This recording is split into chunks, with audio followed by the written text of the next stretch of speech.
So rectification of error is one of the chapter जहां पे आपको अपने पुराने ज्ञान की बहुत ज्यादा जरूरत पड़ेगी, जिसमें आज तक आप फंसते ही आए हो, जिसको हम जर्नल एंट्री कह लें, ठीक है, या सब्सिडियरी बुक कह लें, ठीक है। बट इसमें सब्सिडियरी बुक का कुछ एंगल है जो वो मैं पहले समझाऊंगा तुम्हें यहाँ पे, उसके बाद मैं रेक्टिफिकेशन पे जाऊंगा। सब्सिडियरी बुक क्या होती है? It's basically sub division of journal, है ना। तो जर्नल को अगर हम सब डिवाइड कर रहे हैं तो जर्नल ही बनेंगे ना, लेजर तो नहीं बन गया होगा ना तुम्हारा। लेजर तो जर्नल के बाद बनता है। तो हमें ये सीखना है आज, specially before for the purpose of rectification, how the entries are posted from subsidiary books to the ledger, कि सब्सिडियरी बुक से लेजर में हम कैसे चीजों को पोस्ट करते हैं, मतलब हम सब डिवीजन ऑफ जर्नल से लेजर कैसे बनाते हैं और वो आइटम्स पोस्ट कैसे होते हैं। तो first of thing would be cash book. सबसे पहले हम कैश बुक को समझते हैं। So let's take an example of cash book, और ये एक इमेजिनरी कैश बुक मैं क्रिएट कर रहा हूं यहाँ पे, ठीक है। So I am creating an imaginary cash book.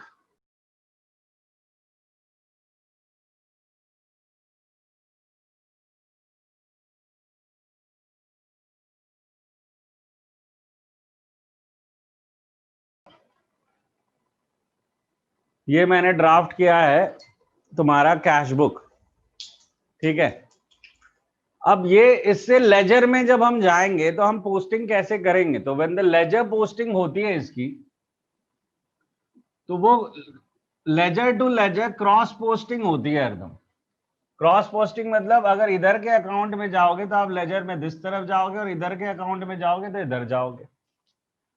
When you are drawing ledger out of the subsidiary book, especially the cash book, तो ये ध्यान रखना है कि कैश और बैंक का दोबारा लेजर नहीं बनेगा, क्योंकि जो सब्सिडियरी बुक का फॉर्मेट है वो खुद लेजर का फॉर्मेट है।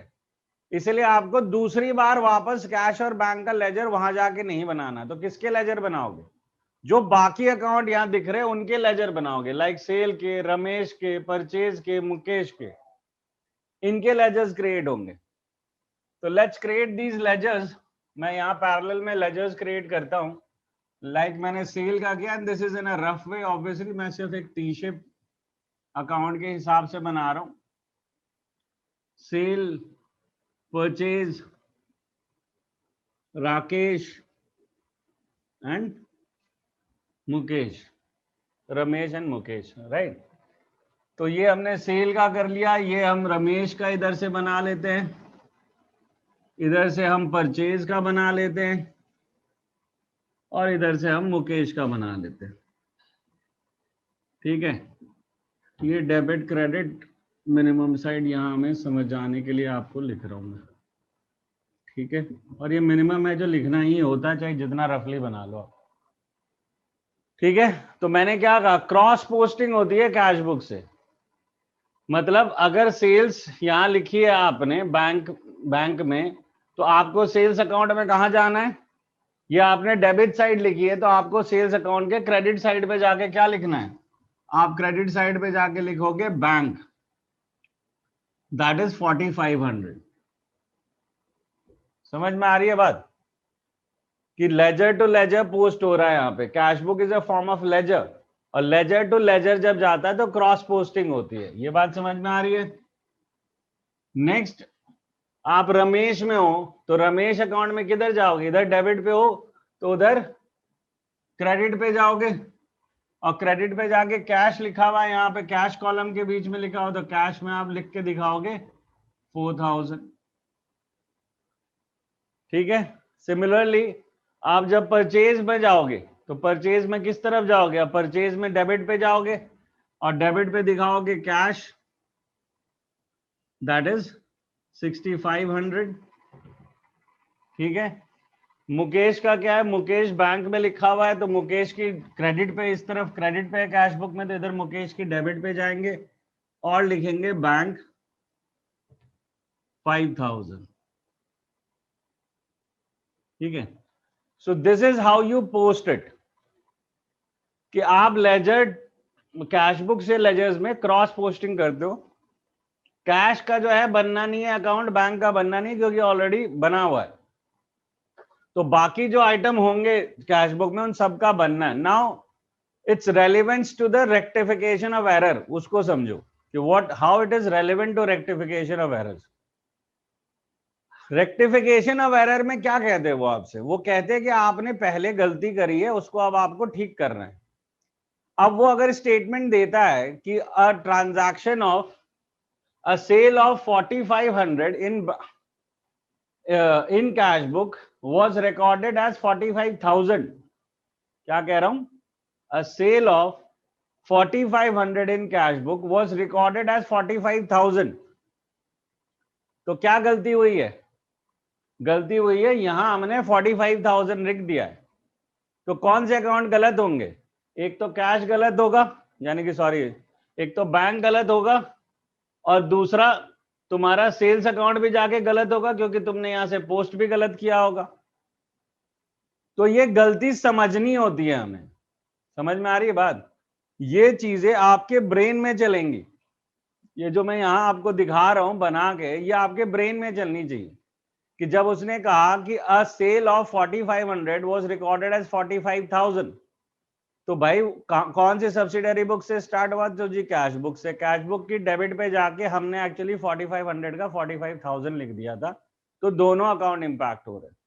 जब भी जर्नल गलत होगा तो दोनों अकाउंट इंपैक्ट होंगे।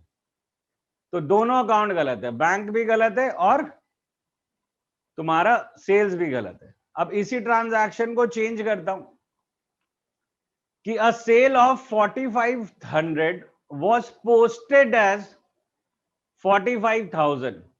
फिर से बता रहा हूं मैं तुम्हें, a cash sale of 4500 was posted as 45,000। तो कहने का मतलब है कि कैश सेल्स थी जिसकी रिकॉर्डिंग में प्रॉब्लम नहीं आई है। यहां हमने सही लिखा है, यहां से उठा के जब हम यहां डाल रहे थे तो गलती करी है। पोस्टिंग का क्या मतलब होता है कि हम जर्नल से जब लेजर में जाते उसको हम पोस्टिंग ऑफ जर्नल एंट्रीज कहते हैं। तो इसका मतलब होगा कि आपका कैश या बैंक अकाउंट गलत नहीं होगा, आपका सिर्फ सेल अकाउंट गलत होगा। तो वर्डिंग के साथ ये दिमाग में चलना चाहिए कि वो बातें क्या कर रहे हैं। इसीलिए ये आपको पता होना चाहिए कि how the posting of subsidiary books works. जैसे कैश बुक का बताया मैंने आपको, वैसे अभी परचेज बुक का भी बताऊंगा। ठीक है, तो देखो जरा इसे कॉपी करो।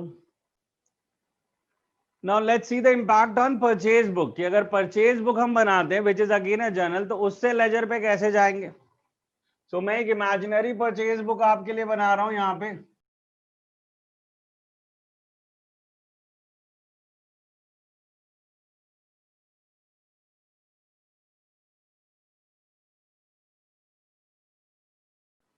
और ये आपकी परचेज बुक एक रफली हमने तैयार कर ली। तो परचेज बुक पे बेसिकली हमने रफली बनाया इसे, और इसमें हमने लिख दिया कि एबीसी एंड कंपनी, और ये जो तुम्हारा XYZ है वो सर्टेन डेट को खरीदा, बाकी जो डिटेल है वो हम मिस कर रहे हैं यहाँ पे, और डायरेक्टली हमने फिगर्स लिख दी। So this is how you draw a purchase book. ठीक है, obviously some columns are missing. ठीक है, now how to create ledger out of it. इससे जो लेजर बनाओगे वो कैसे बनाते हो? तो लेट्स सी लेजर्स कौन से बनने। तो लेजर्स बेसिकली बनने हैं यहाँ पे, एक तो तुम्हारा एबीसीएन कंपनी बनना है। ठीक है, दूसरा तुम्हारा बनना है XYZN कंपनी। ठीक है, और तीसरा बनना है तुम्हारा purchase account. Right, now how the transactions would be posted in this. ये परचेज बुक है, एबीसी और कंपनी जो है वो कौन है आपके? Who is ABC? He is a creditor. ठीक है, जो परचेज बुक है उसके हिसाब से हम यहाँ पे क्या रिकॉर्ड करते हैं? हम यहाँ credit purchase of goods record करते हैं, राइट। तो यहाँ पे एबीसीएन कंपनी कौन है? क्रेडिटर है ना। तो क्रेडिटर है तो इसके क्रेडिट साइड पे जाके हम लिखेंगे बाय परचेजेस, राइट। हम इसकी क्रेडिट पे जाके लिखेंगे by purchases. and the amount, that is how much, 12,000. ठीक है. सिमिलरली जो XYZ कंपनी है उसकी क्रेडिट पे जाके भी लिखेंगे बाय परचेजेस, क्योंकि यहाँ पे एक रूटीन वर्क होता है. इससे जितने भी नाम लिखे हैं वो सारे क्रेडिटर है, उनके क्रेडिट पे जाके लिखना है बाय परचेजेस. तो ये तो एक रूटीन हो गया ना कि यहाँ जितने लोग हैं सारे क्रेडिटर है तो उनकी क्रेडिट पे ही जाके लिखना है. नाउ परचेज का जो टोटल होगा वो डायरेक्टली परचेज अकाउंट में जाके डेबिट होगा. सो परचेज का जो टोटल है वो डायरेक्टली डेबिट हो रहा है परचेज अकाउंट में. और वर्डिंग्स क्या होगी, this is to total as per purchase book. ये स्टेटमेंट हम लिखते हैं और 20,000. सो इंडिविजुअली नहीं जाता है परचेज अकाउंट में, सीधा टोटल जाता है परचेज अकाउंट में. अब इसी को हम रेक्टिफिकेशन में इस्तेमाल करेंगे. सेम लैंग्वेज क्या है पहली कि a credit purchase from ABC and company was recorded as 1200 instead of 12,000. कि 12,000 यहां लिखना था, मैंने सपोज यहां 1200 लिख दिया. तो कौन से अकाउंट इंपैक्ट होंगे? एक तो ये 12,000 इंपैक्ट करता है यहां पे, है ना. तो एक तो ये अकाउंट गलत करेगा वो एबीसी एंड कंपनी का, और दूसरा ये टोटल इंपैक्ट करेगा. अगर मैंने 12,000 की जगह 1200 यहां लिख दिए तो ये टोटल भी गलत होगा, और ये टोटल गलत होगा तो टोटल जो है वो परचेज अकाउंट को इंपैक्ट करता है. तो दो अकाउंट इंपैक्ट हो जाएंगे ना अगर मैंने यहां गलती कर दी.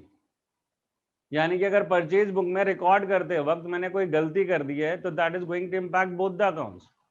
क्योंकि यहां से ये उठ के यहां जाता है, और ये जो इसका जो अमाउंट अगर गलत है तो ये टोटल को भी इंपैक्ट करेगा, और टोटल अल्टीमेटली परचेज को भी इंपैक्ट करेगा. राइट. अब मैं दूसरी स्टेटमेंट बदलता हूं कि a credit purchase of 12,000 from ABC and company was posted as 1,200. अब मतलब हमने क्रेडिट परचेज किया एबीसी एंड कंपनी से 12,000 का, पर इसको पोस्ट करते वक्त मैंने 1200 लिखा है. तो इसका मतलब यहां तो गलत नहीं लिखा है ना, मैंने गलत कहां लिखा है, यहां आके लिखा है. तो यानी कि कौन सा अकाउंट गलत हो रहा है, सिर्फ एबीसी एंड कंपनी गलत हो रहा है. राइट. स्टेटमेंट पे ध्यान देना पड़ता है कि रिकॉर्ड गलत हुआ है मतलब यहां गलती हुई, पोस्ट गलत हुआ है मतलब यहां से उठ के सिर्फ यहां जा रहा है. ये सिंगल फिगर उठ के यहीं जा रहा है ना सीधा, और कहीं तो नहीं जा रहा 12,000. समझ में आ रही है बात. तो यू हैव टू, अब जैसे उसने कहा the purchase book was undercast bye से 2,000, कि परचेज बुक में 20,000 की जगह मैंने 18,000 जोड़ा. ये गलती हुई. अंडरकास्ट का मतलब अंडर टोटल, ओवरकास्ट का मतलब ओवर टोटल. तो अगर मैंने इसको गलत टोटल कर दिया है तो कोई भी अकाउंट इंपैक्ट नहीं होगा सिवाय परचेज अकाउंट के. अगर मेरे परचेज अकाउंट के टोटलिंग में गलती हो गई है तो आप क्या करोगे, आप सिर्फ परचेज अकाउंट गलत होगा और उसी को ठीक करोगे. सो नाउ ये थॉट प्रोसेस का खेल है. आपको अपना थॉट प्रोसेस ब्रॉड करना होगा, और ये चीजें बैकग्राउंड में दिमाग में चलेगी. इसीलिए अभी जो है सेल्स बुक से परचेज रिटर्न बुक और सेल्स रिटर्न बुक का सेम डायग्रामेटिकल प्रेजेंटेशन आप बनाओगे. ठीक है, सेम प्रोसेस है. सेल्स बुक होगी तब भी इसी तरह रफली बनना है, फिगर चेंज कर देना, थोड़ा फिगर डिफरेंट कर लेना, और फिर सेम प्रेजेंटेशन आपको दिखानी कि कौन सी चीज कहां जा रही, एंड शो देम डायग्रामेटिकली. समझ में आ रही है बात. तो दिस वुड बी कॉन्सेप्ट. ये कॉन्सेप्ट में जाना है, इसका स्क्रीनशॉट लो. सो नाउ फॉर्मली अब हम रेक्टिफिकेशन ऑफ एरर स्टार्ट कर सकते हैं. कहने का मतलब है हमने आइडिया ले लिया उधर कि सब्सिडरी बुक का जो फ्लो है, कि subsidiary book as a journal to ledger हमें ट्रांजैक्शंस कैसे डालने हैं, इसका फ्लो तो हमने समझ लिया ना. तो अब इसका काम आएगा जब भी ये चैप्टर पढ़ेंगे. और याद रखना इस चैप्टर में हम बेसिकली एनालाइज करने वाले हैं कि मिस्टेक्स क्या हैं. राइट. अगर हम थियोरेटिकली बात करें बुक के हिसाब से थियोरेटिकली बात करें तो एरर 4 तरीके के हो सकते हैं। पहला error of omission. So what is error of omission? It's basically कि कंप्लीट ओमिशन किया है। कंप्लीट ओमिशन का मतलब कि हमने पूरी जर्नल एंट्री इग्नोर कर दी, हमने लिखी नहीं, या हमने दोनों aspect of a journal entry को पोस्ट ही नहीं किया। So that is complete omission, यानी कि टोटली हम भूल गए, जो कि हमारी आदतें हैं ना। दूसरा that is error of commission. Error of commission actually हमारी नॉर्मल ह्यूमन बीइंग वाली आदत है, दैट इज क्लर्कियल एरर्स, कि हम 200 को 2000 लिख रहे हैं, डेबिट पे लिखना था क्रेडिट पे लिख रहे हैं, right? These are clerical errors. तो इसे हम कहते हैं एरर ऑफ कमीशन, जो दूसरा टाइप, ठीक है। तीसरा टाइप है error of principles. Error of principles का मतलब होगा वह principally we are wrong. Like हमने वेजेस पे किए हैं मशीन इंस्टॉल करने के लिए, उसे हमें मशीन में डेबिट करना चाहिए था, हमने उसे वेजेस में डेबिट कर दिया, ठीक है। दैट इज हमने मशीन को इंस्टॉल करने के लिए जो वेजेस किया हम नॉर्मल वेजेस में नहीं डालते, पर हमने नॉर्मल वेजेस अकाउंट में डाल दिया। तो यहाँ प्रिंसिपल ही गलत है, क्योंकि हमें मशीनरी अकाउंट में डालना चाहिए। So this is error of principle. And the last is compensating error. That is there are two errors at different places but they are compensating each other. मतलब एक दूसरे को कहीं ना कहीं कॉम्पनसेट कर रहे हैं। मतलब एक जगह 200 रुपए डेबिट पे मैंने कम लिखे और एक जगह क्रेडिट पे 200 रुपए कम लिखे, वजह कोई भी हो, तो ऑटोमेटिकली जो डुअलिटी के हिसाब से वो मैच नहीं हो जाएगा। वो ऑटोमेटिकली हमारे को मैच दिखेगा अपना अकाउंट, क्योंकि हमने सेम अमाउंट ऑफ गलती एक जगह डेबिट पे भी की और एक जगह क्रेडिट पे भी की। So these are 4 type of theoretical error. Error of omission, that is complete omission. Error of commission, that is clerical error. Error of principle, यानी कि हम जो प्रिंसिपल अप्लाई कर रहे हैं वो गलत अप्लाई कर रहे हैं, यानी कि थर्ड चैप्टर गलत अप्लाई हो रहा है। And error of compensating errors, जो कि एक दूसरे को कॉम्पनसेट कर। But as far as practical is concern, हम एरर को डिवाइड करेंगे 2 पार्ट। ये थियोरेटिकल है और थियोरी में आएगा गारंटेड 100% आती है, 4 में से अंदर कंटेंट हमें डिटेल में पढ़ना होता है, ठीक है। अब हम बात कर रहे हैं error from the practical point of view. तो एरर्स को हम डिवाइड कर रहे हैं बेसिकली 2 पार्ट। एक हो गया हमारा वन साइडेड एरर और एक हो गया हमारा to sided error. One sided error का मतलब डेबिट और क्रेडिट कोई एक गलत है, और इसका मतलब डेबिट एंड क्रेडिट दोनों गलत है। और इसका दूसरा भी निकाल सकते हो कि वन साइडेड मतलब कोई एक अकाउंट इंपैक्ट हो रहा है और टू साइडेड एरर का मतलब कोई 2 अकाउंट इंपैक्ट हो रहा है, राइट? यानी कि 2 अकाउंट में गलतियां हैं, नॉट नेसेसरीली डेबिट क्रेडिट, वो हम देखेंगे आगे, ठीक है। सो हम फिलहाल वन साइडेड एरर और टू साइडेड एरर की बेसिस पे अपने सॉल्यूशंस को देखेंगे, या क्वेश्चन जो होगा एरर जो ये बताएंगे उसको हम 2 पार्ट में डिवाइड कर रहे हैं, one sided and two sided. Now as far as error are concerned, there are stages of accounting. Stages of accounting का क्या मतलब?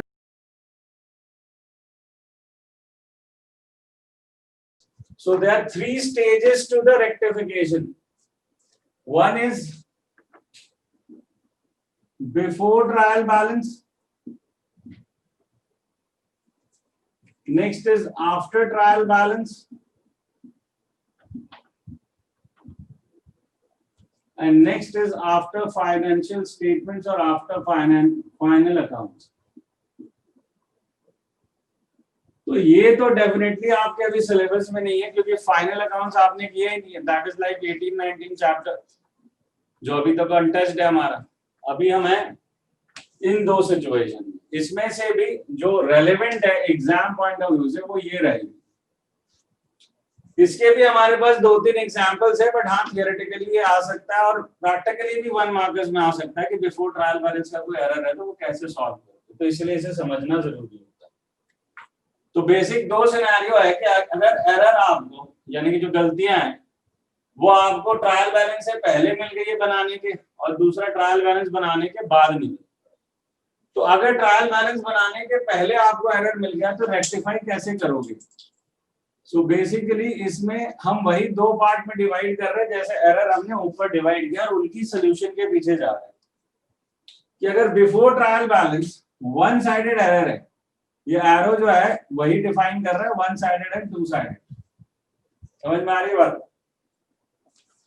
So if it's one sided error, then in that case it's directly rectified in ledgers। उसको जो है हम directly rectify करते हैं laser में जाके, ठीक है? हाउ? तो इसके लिए हमें लेना पड़ेगा example. For example, purchase book is undercast by ₹100। मैंने क्या एग्जांपल लिया है कि परचेज बुक अंडरकास्ट है 100 से। अब काम आता है आपके सब्सिडरी बुक का। परचेज बुक अंडरकास्ट का मतलब टोटल गलत किया है हमने, और अगर टोटल गलत होता है तो सिर्फ परचेज अकाउंट में जाता है टोटल, तो इसलिए आपका सिर्फ परचेज अकाउंट गलत हुआ है। तो ये होता है गलती का अकाउंट आइडेंटिफाई करना। अब ठीक कैसे करोगे? तो परचेज हमने कम डाला है 100 रुपए, इसका मतलब यानी कि परचेज अकाउंट को डेबिट हमने 100 रुपया कम किया है। तो इसका मतलब अगर 100 रुपया हम बढ़ा देंगे परचेज अकाउंट में तो ये गलती सुधर जाएगी। अगर 100 रुपीज हम बढ़ा देंगे परचेज अकाउंट में तो ये गलती सुधर जाएगी। तो ये मैंने कहा कि अगर वन साइडेड एरर होगा तो डायरेक्टली रेक्टिफाई होगा लेजर में। कैसे? क्योंकि अभी तक ट्रायल बैलेंस बना नहीं है, तो आपके लेजर खुले हुए हैं।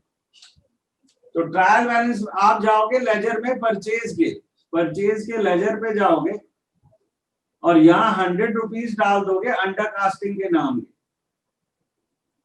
ठीक है? जो भी रीजन होगा वो लिख दिया जाता है। So this would rectify the error. कि आपको क्या करना है कि अगर वन साइडेड एरर है, मतलब किसी एक अकाउंट को अगर वो गलत कर रहा है, जो कि इसमें हो रहा था। इस एग्जांपल में हमारा परचेज अकाउंट 100 रुपया कम डेबिट हुआ है, तो हम ठीक कैसे करें? हम परचेज अकाउंट खुला हुआ है क्योंकि ये बिफोर ट्रायल बैलेंस का सिनेरियो, तो हम सीधा परचेज अकाउंट पे जाएंगे और वहां 100 लिख देंगे डेबिट पे। So that is how you rectify. इसमें कोई डाउट है विराज? पीयूष? ठीक है। अब हम आ रहे हैं टू साइडेड एरर पे। टू साइडेड एरर का क्या करना है? टू साइडेड एरर के लिए हमें रेक्टिफाइंग एंट्री ही पास करनी पड़ेगी, हमारे पास कोई ऑप्शन नहीं। यानी कि हमें एक जर्नल एंट्री पास करनी पड़ेगी। रेक्टिफाइंग एंट्री का मतलब होता है that you have to pass a journal entry. आप करोगे रेक्टिफाइंग एंट्री। इसके लिए भी हमें लेना पड़ेगा एग्जाम्पल, ठीक है? एग्जाम्पल हम वही वाला ले रहा हूं जो अभी लिया था थोड़ी देर पहले। वेजेस जो है हमने इंस्टॉलेशन की मशीनरी अकाउंट में डाल दी, right? So basically wages paid for installation of machinery charged to wages account. हमने क्या करा है? जो मशीनरी का इंस्टॉल करने का वेजेस थे वो मैंने डाल दिए वेजेस अकाउंट, बट मशीन के जो भी खर्च होते हैं जब तक कि वो फंक्शनल ना हो जाए वो सारा मशीनरी अकाउंट में डेबिट होता है। यानी कि हम प्रिंसिपली गलत है यहाँ पे।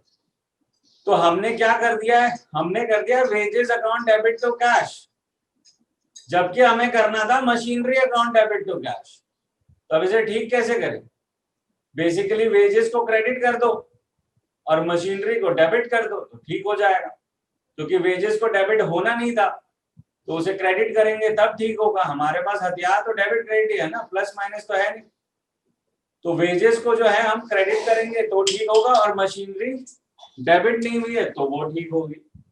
तो रेक्टिफाइंग एंट्री क्या बन रही है? That is machinery account debit to wages whatever be the value. कि मशीनरी डेबिट होगा और वेजेस क्रेडिट होगा। बात समझ में आ रही है ये वाली? ठीक है। ये कब करना है हमें? ये हमारा बिफोर ट्रायल बैलेंस का सिनेरियो है, जब हमारे लेजर्स खुले, अभी तक हमने ट्रायल बैलेंस बनाया नहीं है, तो वन साइडेड एरर का ये ट्रीटमेंट है और टू साइडेड एरर का रेक्टिफाई करना। Now let's come to after trial balance scenario, जो कि एग्जाम पर्सपेक्टिव से सबसे इंपॉर्टेंट है, यही वाला सिनेरियो आता है एग्जाम। ठीक है, आफ्टर ट्रायल बैलेंस में भी हम दो सिनेरियो लेते हैं। ठीक है, कि वन साइडेड एरर कैसे सॉल्व करोगे और टू साइडेड एरर कैसे सॉल्व करोगे। बट आफ्टर ट्रायल बैलेंस में एक स्टोरी है जिसको समझना जरूरी है। क्या है वो स्टोरी? कि जो आपका ट्रायल बैलेंस होता है, ठीक है, let's this is a prototype of trial balance, हिसाब से दोनों साइड मैच हो जानी चाहिए, है ना। ट्रायल बैलेंस का क्या मतलब होता है कि हिसाब से दोनों साइडें मैच होंगी ना। बट अगर ट्रायल बैलेंस में दोनों साइडें मैच नहीं हुई है तो एरर है ना, राइट। तो अगर क्रेडिट साइड ज्यादा है तो एक डिफरेंस यहां अराइज होगा, and the difference is basically called suspense account. हम क्या करते हैं कि जो फाइनेंशियल स्टेटमेंट होता है, फाइनेंशियल स्टेटमेंट बनाने के लिए फॉर द टाइम बिंग जो एरर होता है वो हम डाल देते हैं सस्पेंस अकाउंट में। ठीक है, so in case the trial balance is not matching, the difference is put to the suspense account, which denote there are errors still to be rectified। मतलब अभी भी एरर बचे हुए जो रेक्टिफाई करना है, बट ये हम रख के फिर अपने फाइनेंशियल स्टेटमेंट बनाने लग जाते हैं, और इन बिटवीन जब हमारे को मिल जाते हैं एरर्स तो उसे हम रेक्टिफाई करते हैं। सो ये जो एंट्री है ना, ये इंपॉर्टेंट है कि जब आपका ट्रायल बैलेंस बन चुका है और वहां पे एरर्स हैं, तो वो एरर्स का जो डिफरेंस अगर बाय चांस होगा तो हम सस्पेंस अकाउंट में डालेंगे। बट यहाँ एक स्टोरी और बताना बहुत जरूरी है आपको कि हर ट्रांजैक्शन ट्रायल बैलेंस को इंपैक्ट नहीं करता है, हर ट्रांजैक्शन। सो बेसिकली जब जो ट्रायल बैलेंस है वो सारे एरर नहीं दिखाए। ट्रायल बैलेंस एक अरिथमेटिकल चेक है कि आपका डेबिट क्रेडिट का इक्वल है कि नहीं अमाउंट।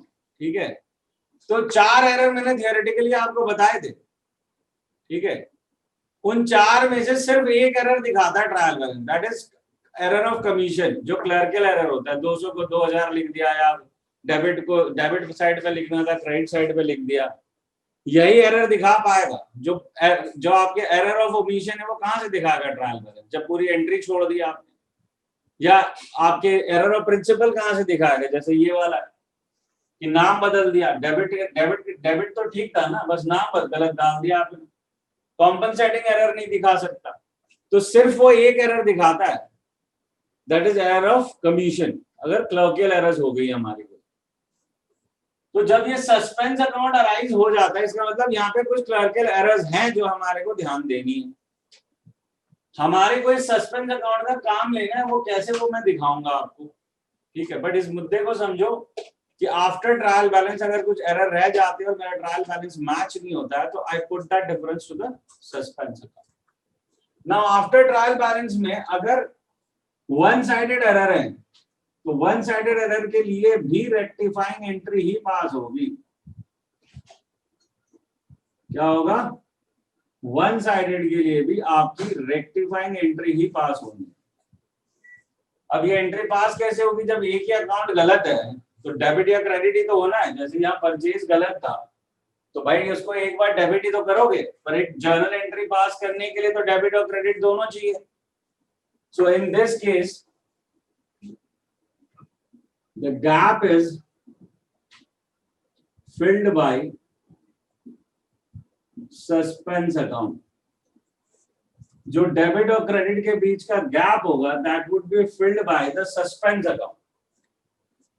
कहने का मतलब है कि suspense account is not automatic. आप जब अपना गलती का सोल्यूशन निकाल लेते हैं और उसके बाद आपकी जर्नल एंट्री पूरी नहीं हो रही होती है, तब जाके जो डेबिट या क्रेडिट जहां भी जगह बच गई है वहां सस्पेंस अकाउंट डालते हैं।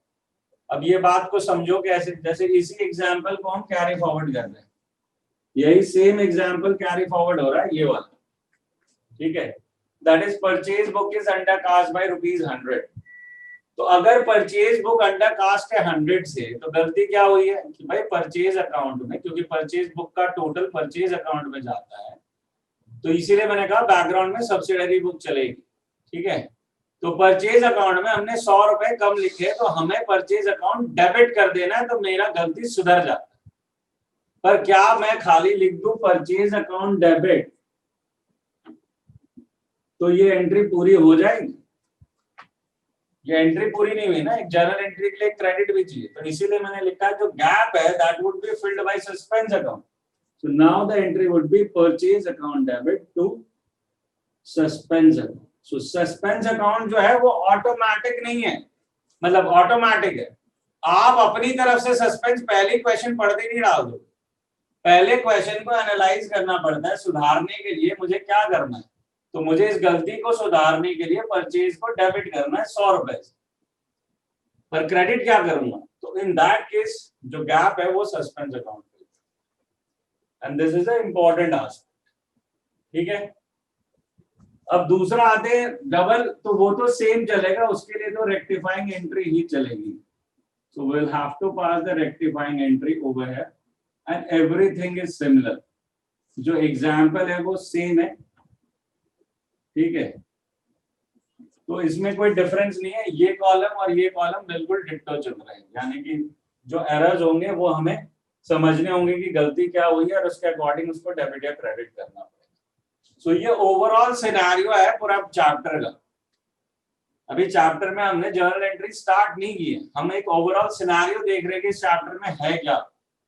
तो रेक्टिफिकेशन के बेसिकली 2-3 पार्ट हो सकते हैं, जो कि ये तो हमारा डिस्कार्ड ही चल रहा है, ये तो हमारे सिलेबस में नहीं है। ये है बिफोर ट्रायल बैलेंस और ये है after trial balance. Basic difference one sided error को सॉल्व करने में आती है, ठीक है। And your focus should be on this always, ये मेनली आपके लिए वर्क करेगा। स्क्रीनशॉट